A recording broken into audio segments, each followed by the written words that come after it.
Hello and welcome back, and today I'm going to review the fifth game between Fabiano Caruana and Magnus Carlsen, and unfortunately the fifth game also ended in a draw.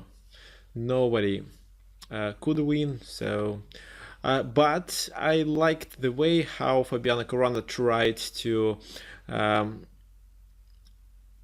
play a sharp line and so here Fabiano prepared something for Magnus Carlsen, but unfortunately Magnus Carlsen knew how to play, and then he wasn't trapped, so he was able just to get a good position. This is what happened in the game, and the game just ended in a draw with no chances for both sides to succeed. So again, here Fabiano Caruana was playing for white, Magnus Carlsen was playing for black, and it was a Rasalima variation. Bishop b5. G6. Remember, in this position, according to the theory, bishop c6 is the best move. Well, not the best, but the main popular move. But here Fabiano Caruana castled. So he deviates from previous continuations, which happened in the games 1 and 3, and decided to castle. This move is also popular between grandmasters. So then bishop g7, rook e1, and e5. The idea of this move is to control the d4 square. Usually,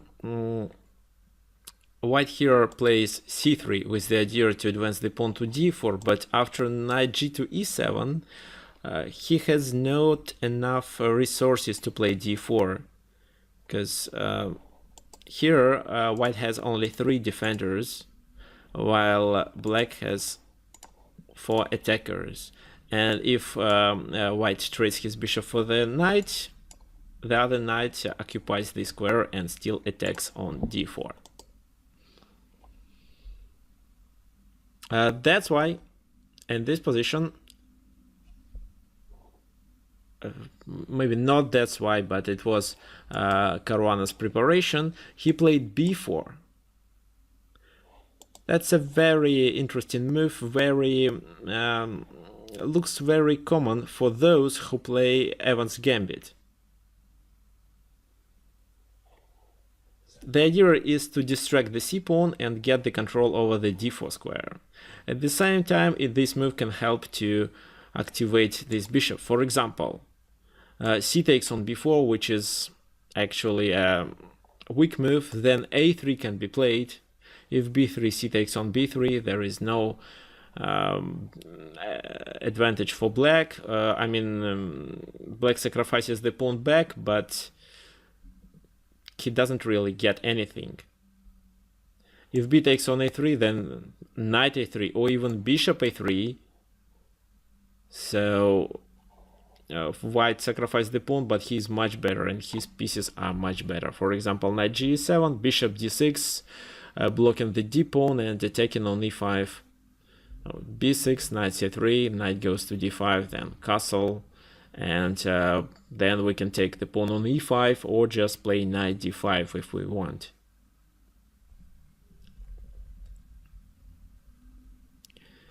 That's why here Magnus Carlsen played knight b4. Looks like he was prepared for this novelty. However, it's not novelty, but kind of. This move is played very rare. So knight b4. Then bishop b2 was played. Just simply developing the bishop to a good square and also taking the pawn on e5. If, for example, here we play c3, knight c6, d4, then e takes on d4, c takes on d4, knight takes on d4, and the pawn is lost, there is no compensation. Moreover, now the rook on e1 is in trouble. So c3, d4 doesn't work, that's why here bishop b2.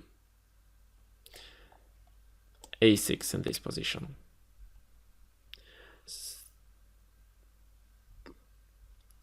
So instead of a6, queen c7 was a possible move. Then c3, knight c6, d4. If now knight f6, then just d takes on c5 and white is better. If d6 in this position, then d5, a6. So white doesn't win a piece, but after knight a3, that's a really interesting line. So for example, if now a takes on b5, knight takes on b5, the queen is under attack, queen goes to, let's say, b8 maybe. b8, but d takes on c6, b takes on c6, and knight d6 check. So white is better there. If after knight b5 queen goes to a5, then we take on d6 immediately, and then just d takes on c6. Again, white is better. So d6 will be a mistake here.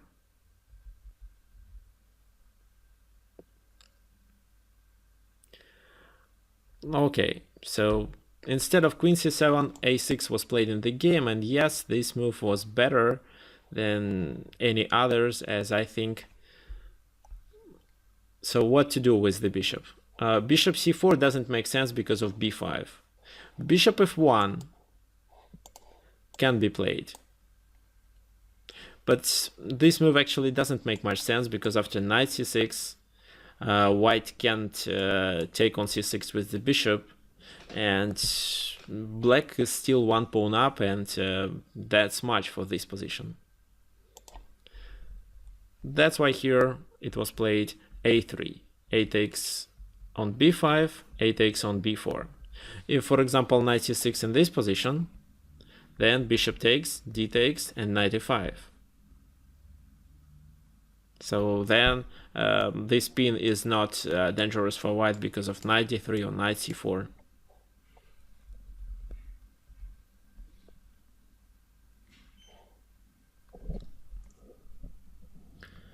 Okay, so a takes on b5, a takes on b4, then they trade the rook. Okay, so here they trade the rooks, and then Magnus Carlsen played d6, defending the important pawn on e5. If, for example, just c takes on b4, then bishop e5 can be played. Then bishop takes, knight e5, knight e7, and queen e2, attacking one of these triple pawns. So d6, b takes on c5, and knight e7, because the pawn can't take. Black loses on e5 in this case. Queen e2, attacking the weak pawn here. So I like queen e2 move because after this move, the only good move for black is to play b4, but after this move, queen c4, and queen attacks the pawn and also puts some pressure on f7. Oh, bishop d7 can't be played because then c takes on d6. Instead of queen e2, of course, we can try c takes on d6, but queen d6 and d4. Yes, it looks very logical, but actually it takes on d4, then bishop d4. And this position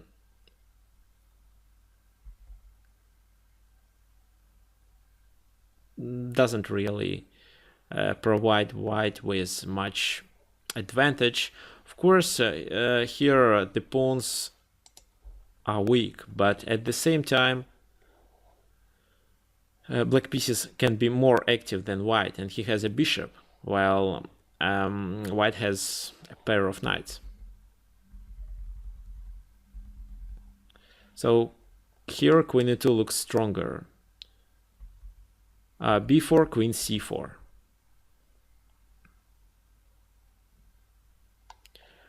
Queen a5, attacking the bishop. So if, for example, bishop b2, then bishop e6, and black is better. If, for example, instead of queen a5, knight c6, then d4. That's really dangerous for black because he can't play bishop e6, d5 can be played. So e takes on d4, knight takes on d4, and then he's threatening to play knight c6. And if all the pieces trade here, then we take on g7, give a 4, or we can give a check on d4 and then take on d6, or just rook d1 is fine. White wins the pawn in this position. Moreover, it will be a strong pawn on d6, and it's almost a winning position for white.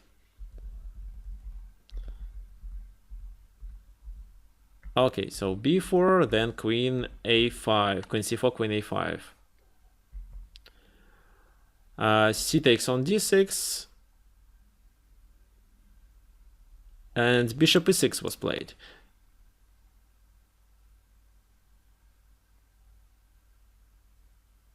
If, for example, instead of this move he plays knight c6, then d4, queen a1, and d5. The idea is that if knight moves, then white captures the bishop on c8. So that's why the knight has to move to a7. But then queen b4, and white has a compensation of 2 pawns for a piece, and he can also advance his c pawn and maybe try to promote one of them. So this position here white has a clear advantage.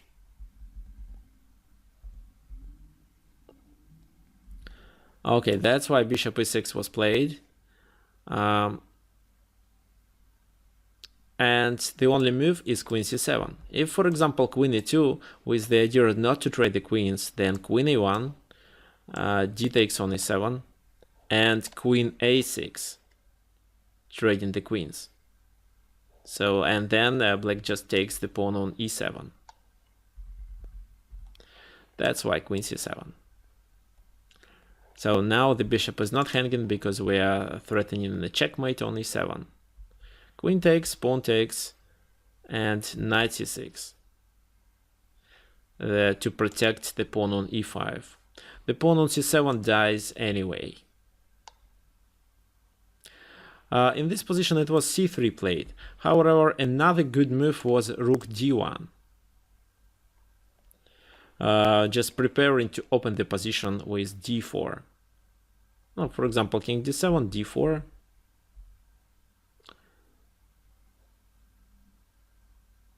And then, so the computer here suggests to play b3, for example.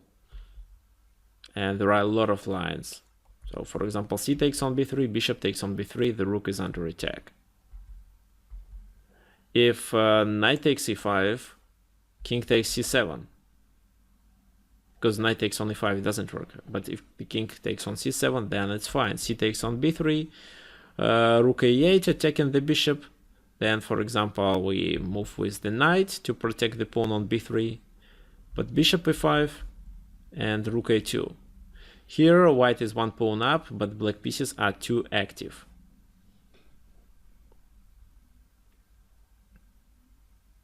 Oh, actually, here black is 2 pawns down. But he has enough pawn compensation. Actually, here black is 2 pawns down, but he has a full compensation. Okay, so instead of rook d1, it was played c3. King d7. So if, for example, instead of this move b3, then d4, and white wins. So here king d7 was played, c takes on b4, rook e8 attacking our bishop. So of course black could take on c7 with the king, but first he decided to activate the rook. Bishop c3 here. No, if bishop b2, then rook a2. If knight c3, then knight b4. That's why bishop c3. King takes on c7. So black is still 1 pawn down, but this is a bad knight. If only this knight will be active, then white is fine. Okay, so here after king c7, d3, to get the new square for the bishop on for the knight on b1. Now the knight can get to d2. King b6, with the idea to move the king forward and to capture the pawn on b4. Here, I believe Magnus Carlsen made a mistake. He'd better play b5 to fix this pawn, because then the pawn on b4 is a weakness that can be attacked with the bishop and the knight. So you see, it is shown here with the arrows, f6 and bishop f8, attacking the pawn on b4. Then, for example, king f1, rook a4, bishop d2, knight takes on b4. So even without the help of the bishop. But he played king b6. And now it's almost a draw. Bishop d2 to improve the position of the bishop. And also preparing to play knight c3. And that's a kind of prophylactics for king b5. If now king b5, then knight c3, and if king takes on b4, then knight creates a discovered attack. So rook d8 was played. Bishop a3. Check. King goes to b5. If king c7, then b5, and here white is better. So that's why king goes here, and then finally he takes the pawn. Okay, knight c3 check, then king takes on b4. And then finally knight d5 leads to a draw. So if king b3, then rook b1. And then he takes on b7. That's why in the game it was played bishop takes on d5, pawn takes, and rook takes. However, still rook b1, king c3, rook b7. The f7 pawn is a weakness. Then knight d8 to protect that pawn. Rook c7 check,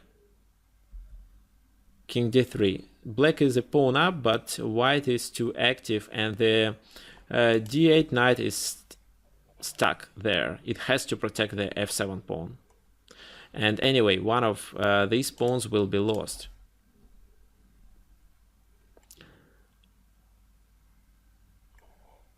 King f1. If, for example, e4 in this position, then knight e1 is a really funny mate. But we are threatened to play knight g5. And if the rook actually can't move, because then rook d7, winning the knight. h5 was played here, h3, king to e4, knight g5.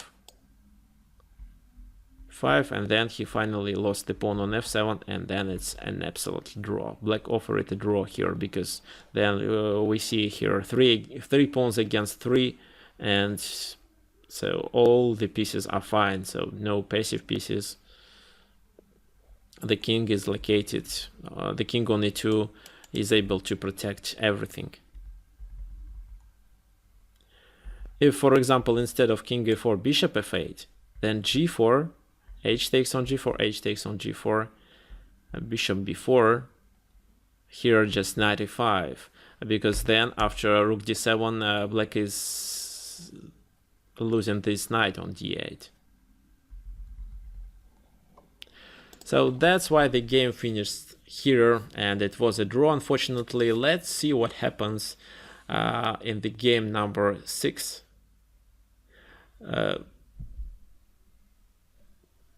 I believe one of the sides can win. Let's see.